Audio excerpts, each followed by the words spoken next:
कोविड-19 के इस दौर को पूरी दुनिया आज तक भूल नहीं पाई है। जिस प्रकार से कोविड-19 ने पूरी दुनिया में तांडव मचाया था और उसके बाद जब लोग अपने स्वास्थ्य के प्रति जागरूक हुए थे, उसी के बाद से ही अब बात करें हम आज के समय की, तो आज फ़िलहाल में पूरे देश में कोविड-19 की स्थिति हिंदुस्तान में तो फ़िलहाल कहीं ना कहीं ठीक बताई जा रही है। लेकिन हम बात करें विदेशी कंट्रियों की, तो चीन में इस वक्त कोविड-19 से हाहाकार मचा हुआ है।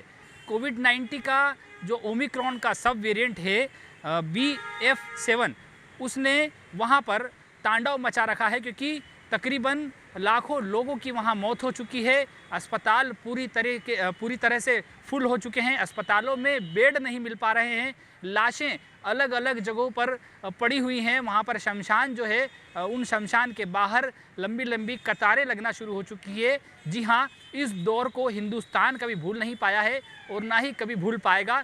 जिस वक्त कोविड-19 का दौर शुरू हुआ था, पूरे हिंदुस्तान में हाहाकार मचा हुआ था, उसी प्रकार का जो दौर है चीन से फ़िलहाल शुरू हो चुका है। और अन्य कई दूसरी जो कंट्रियां हैं, वहाँ पर भी धीरे धीरे मरीज़ों की संख्या लगातार बढ़ती जा रही है।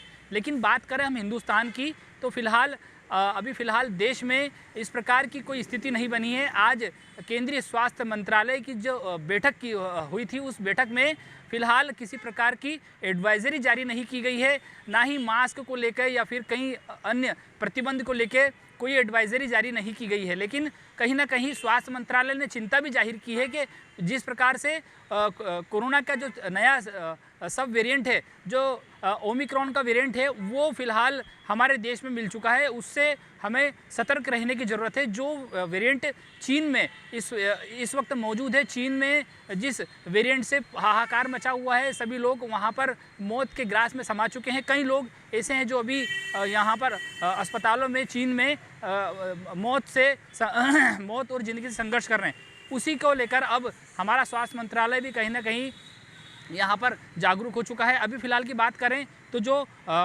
ओमिक्रॉन का सब वेरिएंट है BF7, वो उसके 4 मरीज़ अभी फ़िलहाल हमारे देश में मिल चुके हैं। बात करें गुजरात की, तो गुजरात में 3 मरीज़ इस वेरिएंट के मिल चुके हैं और उड़ीसा में 1 मरीज़ इस वेरिएंट का मिल चुका है। तो कहीं ना कहीं अब जो है स्वास्थ्य मंत्रालय के माथे पर भी चिंता की लकीरें यहाँ पर लगातार खिंच चुकी है और सभी को एडवाइजरी फ़िलहाल किसी प्रकार की ऐसी जारी नहीं की गई। लेकिन सतर्क रहने की ज़रूरत है। हमें फ़िलहाल सतर्क रहने की इसलिए ज़रूरत है क्योंकि हमारा जो हिंदुस्तान है, हिंदुस्तान में सबसे अच्छा अगर यहाँ पर प्रतिसाद रहा है, तो जो यहाँ के जो लोग हैं, उन्होंने जिस प्रकार से वैक्सीनेशन में अपना सहयोग दिया था, सबसे ज़्यादा वैक्सीनेशन की बात करें तो हिंदुस्तान में ही सबसे ज़्यादा वैक्सीनेशन हुआ था। और उसी के बाद कई दूसरी कंट्रियाँ हैं जो वैक्सीनेशन के लिए आगे आई थी। लेकिन हिंदुस्तान में जिस प्रकार से प्रथम और सेकेंड डोज का वैक्सीनेशन हुआ था, उसके बाद बूस्टर डोज का जो वैक्सीनेशन हुआ, उसमें भी कहीं ना कहीं